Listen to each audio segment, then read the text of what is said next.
মহারাজ, এই নকশাটা আসলে একটা হেঁয়ালি, উল্টো করে লেখা খাঁটি বাংলা, কিন্তু উল্টো বাংলা পড়া কারোর পক্ষেই সম্ভব হয়নি।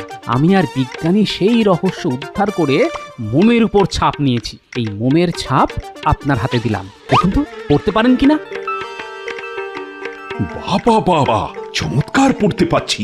এই যে একেবারে ছড়া, এর মধ্যে কি গুপ্তধনের সংকেত লেখা আছে? সেটা তো মুর্শিদাবাদ না গেলে বুঝতে পারবো না মহারাজ। তাহলে যত তাড়াতাড়ি সম্ভব তুমি রওনা দাও। আমি এই মোম ছাপ পাহারা দেওয়ার জন্য 10 জন পাইক বড়কন্দাজ পাঠাচ্ছি তোমার সঙ্গে। ঠিক আছে মহারাজ, আমি তৈরি হয়ে নিচ্ছি। এই বোয়াল মাছটা হবে, হ্যাঁ? যে যে তোমার স্বপ্নে পাওয়া রাজকুমারীর আংটিটা নিয়ে পালিয়েছে। হিরে যদি পাও তবে দেখিয়ে যেও কিন্তু, নইলে বড় দুঃখ পাবো। সে মাছ দেখেই বুঝেছি, হ্যাঁ, গিন্নি তোমার কাছে আসলো বলে।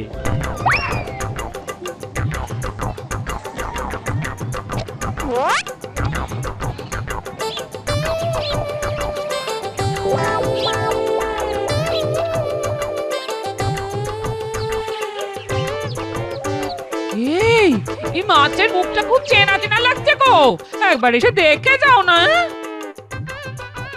হ্যাঁ, আমারও তখন থেকে খুব চেনা চেনাই লাগছিল। কি বলো তো? আয়নায় একবার নিজের মুখটা দেখে এসো, চিনতে পারবে। হ্যাঁ, চিনেছি, একদম আমার মতো তো। কিন্তু এ মাছের পেটে যে গুপ্তধন আছে সেটা জানো কি? মাছের পেটে গুপ্তধন? তাহলে তোমার পেটেও গুপ্ত কিছু আছে, কেটে দেখতে হয়। আরে কাটোই না, কিছু না কিছু তো পাবেই। এটা মাছ না মুরগি কিনেছো? এত ডিমওয়ালা মাছের কোনো স্বাদ হয়? আচ্ছা, মাছের ডিমের বড়া কি খেতে খারাপ? হ্যাঁ, আজ বেশ জমিয়ে রাঁধো দেখি, জমিয়ে খাই। কিন্তু গুপ্তধন সেটা কোথায় গেল? মনে হয় পুকুরের জলে।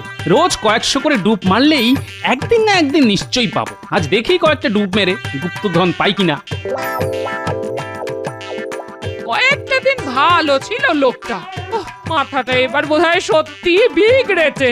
বলে কিনা মাছের ডিমের ঝোল রাখতে হে পেট ছাড়বে, পেট। আমি কি করব? যাক, যতবার খুশি ততবার যাক।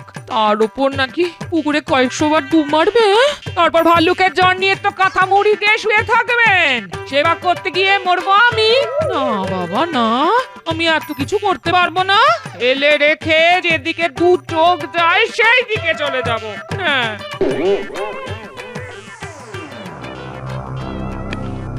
মহারাজের জয় হোক। কি ব্যাপার দূত, নবাবের সবকিছু কুশল তো? হ্যাঁ মহারাজ, তিনি কুশলেই আছেন। আপনার কাছে একটা সাহায্য তিনি চেয়েছেন। আমাদের নবাবিতে অনেক প্রাচীন ধ্বংসাবশেষ আছে, সেই রকমই একটা পুরাতন প্রাসাদ মেরামতি করতে গিয়েই এই নকশা তিনি পান। তার খুব আশা যে আপনার এই গোপাল ভাঁড়ই এই নকশার পাঠ উদ্ধার করতে পারবে। এমন ভাষায় লেখা যে কেউ পড়ে উঠতে পারেনি, তাই তিনি গোপালের সাহায্য চেয়েছেন। অবশ্যই যদি আপনি তা অনুমোদন করেন। এই নিন সেই গোপনীয় নকশা। এই নাও গোপাল নকশা।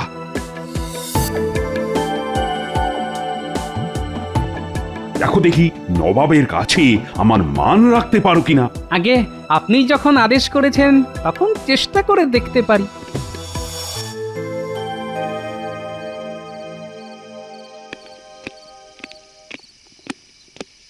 বলো, তোমার জন্য কি করতে পারি?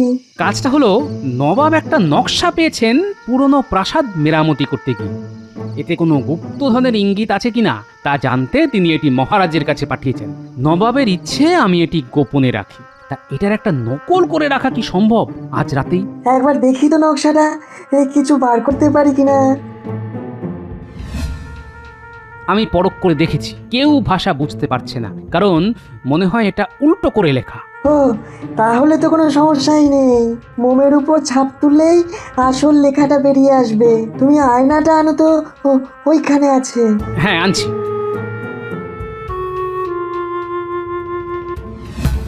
দেখো দেখো গোপাল, সামনে কোনো ভাষা দেখতে পাচ্ছ? আরে এ তো বাংলায় লেখা, তবে বেশ কয়েকটা সংকেত লেখা আছে, সেগুলি উদ্ধার করতে হবে। কিন্তু মন্ত্রী কি এই নকশা ছেড়ে দেবে? ও ঠিক চুরি করবে। তাই ভাবছি কি করব। চিন্তা করো না, আমি মোমের উপর ছাপ তুলে রাখছি, সেটাই আসল নকশা। এখন যেটা হাতে আছে সেটা চুরি গেলেও তুমি নিশ্চিন্ত থাকতে পারো। ওই উল্টো ভাষা আর কেউ পড়তেই পারবে না।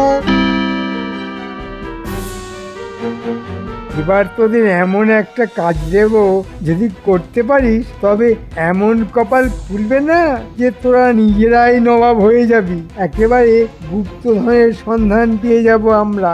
এই কথা, আমাদের কাছে যা আছে সবই তো গুপ্তধন, আমরা কি সেটা কাউকে দেখাতে পারি? আর সেটা তো চোরাই মাল, সেটা গুপ্তধন কেন হতে যাবে? আরে আরে আজে বাজে কথা বলে মন্ত্রী মশাইয়ের কথাটাই তো শুনতে দিচ্ছিস না। তুই একটু চুপ করবি, চুপ করবি। হ্যাঁ, যা বলছিলাম, গোপালের কাছে নবাবের পাঠানো নকশাটা আছে, ওটা চুরি করতে হবে। পারবি তো? একদম নিশ্চিন্ত থাকুন মন্ত্রী মশাই, নকশাটা আজ রাতের মধ্যেই আপনার হাতে চলে আসবে। হ্যাঁ, গোপাল, এই নাও তোমার নকশা। এটা আর এখন কোনো কাজে লাগবে না। আসলটা আছে মোমের ছাপের উপর। তাহলে নবাবের পাঠানো নকশার আর কোনো কাজ নেই, তাই তো? তাহলে এটা নিয়ে যাও। কখন কোনটা কাজে লাগে তা তো আগে থেকে বোঝা যায় না। যাও যাও। এবার আর কি, পায়ের উপর পা তুলে আরাম করব। ঘটা, তুই এবার একটা বিয়ে করে ফেল, আর তো চুরি চুরি করে খেতে হবে না। বিয়ে করে সংসার কর, দেখবি কি মজা। বাজে কথা ছেড়ে যে কাজে এসেছি সেটার দিকে মন দে। হ্যাঁ, এমন ভাবে গোপালের ঘরে ঢুকতে হবে গোপাল যেন টেরই না পায়। ধুস, টের না পেলে চুরি করে কোনো মজাই নেই, বুঝলি?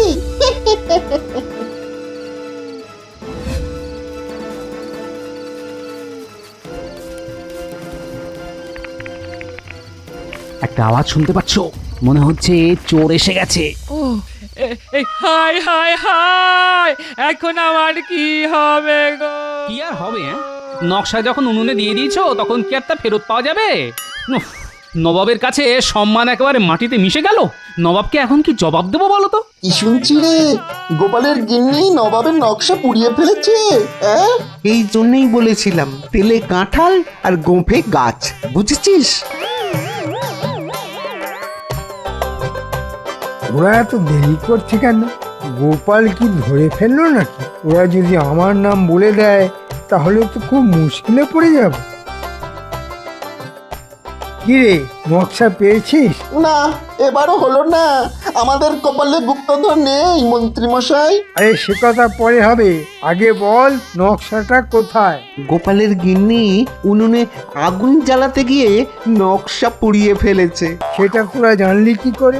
নিজের কানে শুনে এলাম, গোপাল তার গিন্নিকে বলছে তোমার জন্যই আমার গুপ্তধন পাওয়া হলো না, আর তার গিন্নি হাউমাউ করে কাঁদছে।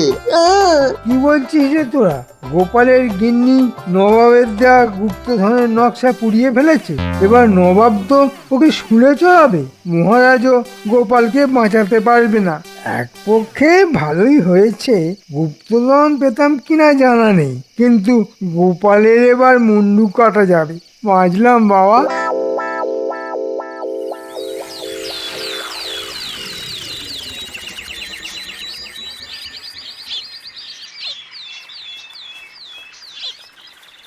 কি বিজ্ঞানী, এত সকালে? নাও, তোমার মোমের নকশা হয়ে গেছে। গোপাল, এটা কিন্তু জল ভর্তি গামলার মধ্যে রাখতে হবে, নইলে গলতে শুরু করলে কিন্তু ছাপ উঠে যাবে, পড়তে অসুবিধা হবে। হ্যাঁ। কাল রাতে চোর এসেছিল, ভাগ্যিস আপনার কাছে রেখে এসেছিলাম।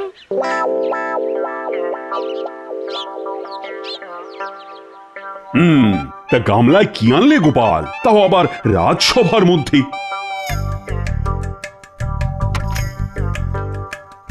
একটা মাছ মহারাজ, আপনাকে দেব বলে নিয়ে এসেছি। ইয়া বড় একটা বোয়াল মাছ, যার মধ্যে রাজকুমারী হীরের আংটি থাকলেও থাকতে পারে। তা বলে একেবারে রাজসভায় আনার কি দরকার ছিল? মহারাজ, চোরের ভয়ে আজকাল মাছ চোর খুব বেড়ে গেছে। দেখো গোপাল, তোমার কথার হিয়ালি ধরার মতো বুদ্ধি আমার নেই। যাই হোক গোপাল, এই নকশা রহস্যের কিছু কিনারা হলো? গোপাল কি বলবে মহারাজ? বলবো তো আমি। কেন তুমি বলবে কেন? গোপালকে এই কাজের দায়িত্ব দেওয়া হয়েছিল। তা তোমার এখানে বলার কি আছে? গোপালের কিছু বলার মুখ আছে মহারাজ? আপনার অবগতির জন্য জানাই, গোপাল গিন্নি ওই নকশা উনুন জ্বালাতে গিয়ে পুড়িয়ে ফেলেছে। তা যদি সত্যি গোপাল নকশা পুড়িয়ে ফেলে, তার ছাই তোমার কাছে এলো কি করে? না মানে, আমাকে বিপদে ফেলার জন্য গোপাল সেই ছাই আমার উনুনে রেখে এসেছিল। বাবা গোপাল, তোমার বুদ্ধি তো কম নয়। তা আসল ব্যাপারটা কি বলো তো? মহারাজ, নকশায় কি লেখা আছে তা আমি পড়ে ফেলেছি, তাই নবাবের নকশাটা আমি সত্যিই পুড়িয়ে ফেলেছি। যদি অন্য কারোর হাতে পড়ে তাহলে গুপ্তধন হাতছাড়া হয়ে যেতে পারে, তাই। তাহলে কি দেখে তুমি রহস্যের সমাধান করবে? মহারাজ, বিজ্ঞানীর সাহায্যে আমি নকশার একটা ছাপ মোমের উপর তুলে নিয়েছি। সেটা অত্যন্ত গোপনীয় স্থানে রাখা আছে। এই ব্যাপারে বিস্তারিত আলোচনা করার জন্য আপনার একটু সময় আমি চেয়ে নিচ্ছি মহারাজ, অবশ্যই গোপনীয়ভাবে। নিশ্চয়ই নিশ্চয়ই, আজ রাজসভা ভেঙে গেলেই আমি আর তুমি আলোচনায় বসবো। যথা আজ্ঞা মহারাজ, সভা ভঙ্গের পরে সব আপনাকে খুলে বলবো। ঠিক আছে, ঠিক আছে।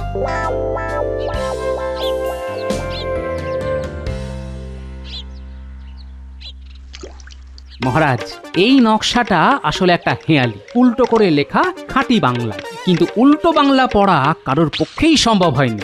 আমি আর বিজ্ঞানী সেই রহস্য উদ্ধার করে মোমের উপর ছাপ নিয়েছি। এই মোমের ছাপ আপনার হাতে দিলাম, দেখুন তো পড়তে পারেন কিনা। বাবা বাবা, চমৎকার পড়তে পাচ্ছি। এই যে একেবারে ছড়া, এর মধ্যে কি গুপ্তধনের সংকেত লেখা আছে? সেটা তো মুর্শিদাবাদ না গেলে বুঝতে পারবো না মহারাজ। তাহলে যত তাড়াতাড়ি সম্ভব তুমি রওনা দাও। আমি এই মোমছাপ পাহারা দেওয়ার জন্য 10 জন পাইক বড়কন্দা আজ পাঠাচ্ছি তোমার সঙ্গে। ঠিক আছে মহারাজ, আমি তৈরি হয়ে নিচ্ছি।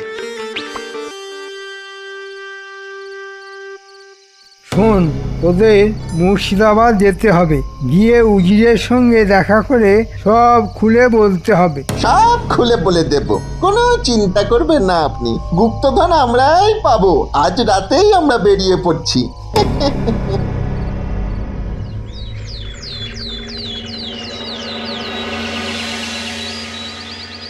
আগে উজির সাহেব, আমাদের কৃষ্ণনগরের মন্ত্রী আপনার কাছে পাঠিয়েছেন। বলো বলো, কি করতে হবে বলো। গোপাল কিন্তু এখানেই আসছে।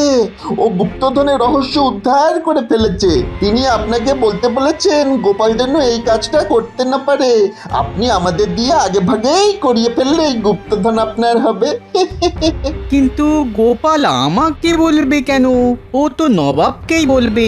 সেখানে তো আপনিও থাকবেন। গোপাল যা করতে বলবে সেটা ভালো করে শুনে নিয়ে আগে ভাগেই আমাদের দিয়ে করিয়ে নেবেন। হ্যাঁ, বুদ্ধিটা মন্ত্রী ভালোই ভেবেছে। দেখি দেখি গোপাল কতটা বলে। আমি জানতাম গোপাল তুমি পারবে। গোপালের কোনো তুলনাই নেই। না না না, এত করে বলবেন না, এখনো কিন্তু গুপ্তধন উদ্ধার হয়নি। তাহলে বলে ফেলো গোপাল, তোমার বুদ্ধির ঝোলাটা এবার খোলো। কি পেলে সেটা তো বলবে নিশ্চয়ই। আসলে হুজুর, বিষয়টা সবাই উদ্ধার করতে পারতো, কিন্তু যিনি এই হেয়ালি লিখে গেছেন তিনি খুবই বুদ্ধিমান। পুরোটাই উল্টো বাংলায় লিখেছেন, তাই কেউ সেটা পড়তে পারেনি। আমি সেটা বুঝতে পেরেছিলাম, তাই মোমের উপর ছাপ নিয়ে নিয়েছি। এই দেখুন, এই দেখুন সেই মোমের ছাপ।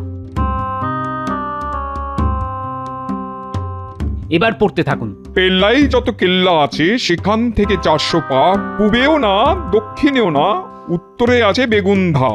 এর মানে তো কিছুই বুঝতে পারছি না, তুমি কি পেরেছো? জি হুজুর। আচ্ছা, এখানে পেল্লাই নামের কোনো কেল্লা আছে? তার খোঁজ পেলে কিন্তু কাজটা অনেক সহজ হয়ে যাবে। এখানে আশেপাশে তো কেল্লার কোনো অভাব নেই। তবে তবে হ্যাঁ হ্যাঁ হ্যাঁ, এক সময় বেগুনধা বলে একটা গ্রামের জমিদার ছিলেন পেল্লাই খান। আর একটা কেল্লা আছে। ব্যাস, তবে তো হয়েই গেল। ওখানেই যেতে হবে। মনে হচ্ছে পেল্লাই যত কেল্লা শব্দের মধ্যেই সমাধান লুকিয়ে আছে। আজ রাতেই ওখানে যাওয়া ভালো। নবাব, রাতে ওই রাস্তা খুব বিপজ্জনক। তার চাইতে সকালেই বরঞ্চ যাওয়া ভালো। ঠিক কথাই বলেছে উজির, কাল সকালে যাওয়াই ভালো। হুজুর, এই মোম ছাপ খুব সাবধানে রাখা উচিত। নিশ্চয়ই তাই থাকবে। হ্যাঁ হ্যাঁ, মন্ত্রী ঠিকই বলেছে। গোপাল হেয়ালির সমাধান করে ফেলেছে। মুখস্থ করে রাখো তো, পেল্লাই যত কেল্লা আছে সেখান থেকে 400 পা, পূবেও না দক্ষিণে না, উত্তরে গেলে বেগুন্ধা। কিরে শুনলি তো? মুখস্থ বলতো। ও মুখস্থ নিয়ে আপনি চিন্তা করবেন না, একবার যখন শুনেছি তখন জীবনে আর ভুলবো না। কিরে ঘটা, ঠিক বলেছি তো? হ্যাঁ হ্যাঁ, ঠিক বলেছিস। তবু উজির মশাই, আপনিও একটু মুখস্থ রাখবেন। সামান্য একটা ছড়া মুখস্থ রাখতে পারবো না? হ্যাঁ, আজ রাতেই কিন্তু আমাদের বেরোতে হবে। তোমরা তৈরি তো? হ্যাঁ হ্যাঁ, আমরা সব সময় তৈরি থাকি। এটাই পেল্লাই খানের কেল্লা। হ্যাঁ, এরপর কোন দিকে যাবো রে? দাঁড়ান, ছড়াটা মনে করি। পশ্চিমে নয়, উত্তরে নয়, দক্ষিণে যাও বেঁকে। কিরে ঘটা, ঠিক বললাম তো? না, মনে হয় একটু ওই ভুল বলেছিস। ছড়াটা হবে দক্ষিণে নয়, উত্তরে নয়, পূব দিকে যাও হেঁটে। তোরা কি রে, একটা ছড়া মুখস্থ রাখতে পারিস না? দাঁড়া দাঁড়া দাঁড়া দাঁড়া, আমাকে মনে করতে দে। হ্যাঁ হ্যাঁ, মনে পড়েছে। পূব দিকে যাও হেঁটে। এই বটা বটা, হেঁটের সঙ্গে কি মিল যায় রে? কেন ঘেঁটের? ঘেঁটের সঙ্গে খুব ভালো মিল যায় ঘেঁটের। তোকে আমি ছড়ার মিল দেখাতে বলেছি? আসল ছড়াটায় কি ছিল? কোন দিকে যাওয়ার কথা ছিল? দেখুন, সব কটা দিক কিন্তু ভেবে ফেলেছি, একবারও কিন্তু পশ্চিমে যাওয়ার কথা ভাবিনি। আমার মনে হয় পশ্চিমে গেলে ওই গুপ্তধনের সন্ধান পাওয়া যাবে। ঘরটা একেবারে ঠিক বলেছে, পশ্চিমে যাওয়ার কথা আমরা ভাবিনি। চল চল, সেদিকেই যাই, না হলে ফিরে আসবো। চলুন তাহলে, 400 পা হেঁটে গেলেই গুপ্তধন। ভাবতেই আমার এত আনন্দ হচ্ছে না, তা কি করে আপনাকে যে বোঝাই উজির মশাই। আরে আরে, কত দূর! এই অন্ধকারে আজ হাঁটতে পারছি না রে। এই তো উজির মশাই, আমরা 380 পা এসেছি, আর 20 পা এগোলেই গুপ্তধন।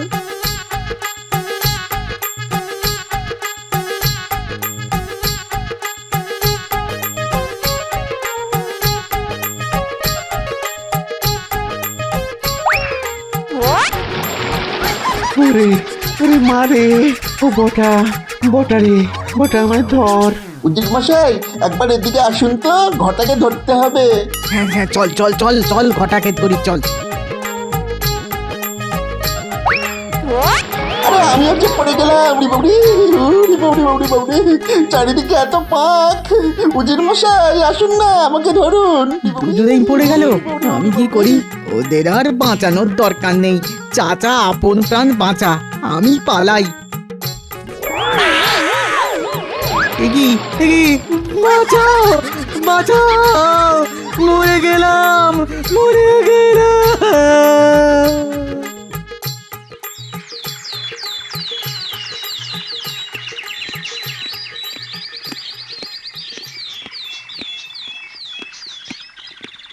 উজিরকে কোথাও খুঁজে পাওয়া যাচ্ছে না।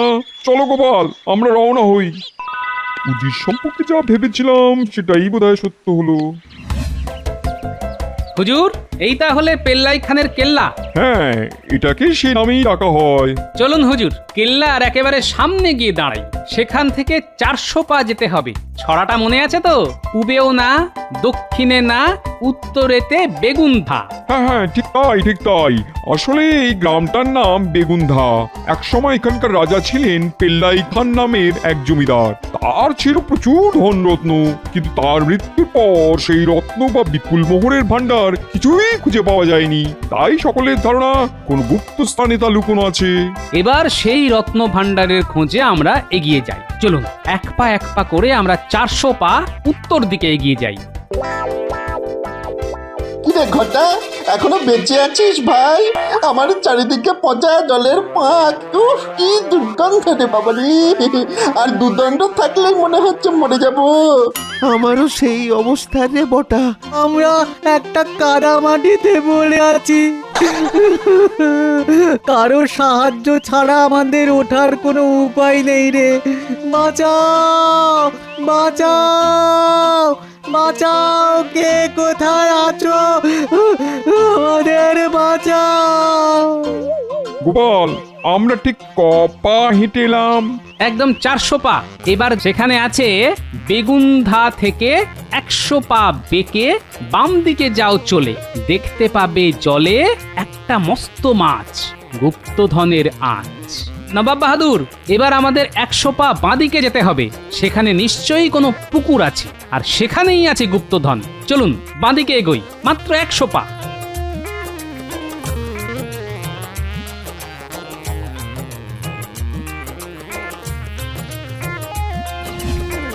ওই দেখুন, জলের ঠিক মাঝখানে একটা পাথরের বিরাট বোয়াল মাছের মূর্তি বসানো আছে। মনে হচ্ছে ওই মাছের পেটের মধ্যেই রত্ন লুকানো আছে। আমি জলে নামবো। খুব সাবধানে। ঘটা, তোর জন্যই এমনটা হলো। তোর কথাতেই পশ্চিম দিকে হেঁটেই আমাদের এই দশা হলো। হুজুর, এই বোয়াল মাছের মূর্তিটা আসলে একটা পাথর, নিচটা মাটিতে গাঁথা, ওপরে মাছের মূর্তি বসানো হয়েছে। দেখুন, বোয়াল মাছের মুখে হাত ঢোকালাম, এই এলো রত্নের 2-1 টুকরো। তার মানে এখানে গুপ্তধন আছে। আপনি লোক লাগিয়ে এই বোয়াল মাছের মূর্তিটাকে পাড়ে নিয়ে যান হুজুর। তোমার জন্য চিন্তা হচ্ছে, তুমি আগে পারে এসো। এখান থেকে আর উদ্ধার পাওয়ার কোনো উপায় নেই না রে। আমাকে জিজ্ঞেস করে কি লাভ? হ্যাঁ, উজির মশাই কি বলছে সেটা আগে শুনি। বাঁচতে গেলে হাঁটতে হবে, কোনো না কোনো দিকে তো উঠবই। তাহলে এই বোয়াল মাছের মূর্তিটাকে আগে ভাঙা হোক, দেখা যাক মাছের পেটে কত রত্ন আছে। এই কে আছো? এই মূর্তিটাকে ভাঙো। এই অর্ধেক রত্ন তোমার গোপাল, তোমার যা ইচ্ছা তাই নিয়ে যাও। না হুজুর, আমি শুধু রাজাজ্ঞা পালন করেছি মাত্র। তবে তবে হুজুর, ওই হীরের আংটিটা আমি নেব। ওই আমি গিন্নির হাতে পরিয়ে দেব। নিশ্চয়ই নিশ্চয়ই। গিন্নি, তোমায় সেই স্বপ্নের কথা বলেছিলাম না? সারা দিন তো স্বপ্নের মধ্যেই থাকো, হ্যাঁ? তা কোন স্বপ্নটা বলো তো? ওই যে বোয়াল মাছের পেটে রাজকুমারীর হীরের আংটি। হ্যাঁ হ্যাঁ, ওইসব আজগুবি স্বপ্নের কথা রোজই শুনি, রোজই। এখন বাবা আমার স্বপ্ন শোনার সময় নেই। হ্যাঁ, দেখো দেখো স্বপ্ন কিভাবে সফল হয়। সেই রাজকুমারীর হীরের আংটি এখন আমার হাতে, দেখো। আরে আরে আরে আরে, সত্যি তো হীরের আংটি। কোথায় পেলে? হ্যাঁ, বোয়াল মাছের পেট চিরে গো, তোমার জন্য গুপ্তধন নিয়ে এসেছি গিন্নি। ও মা, তোমার কি বুদ্ধি গো!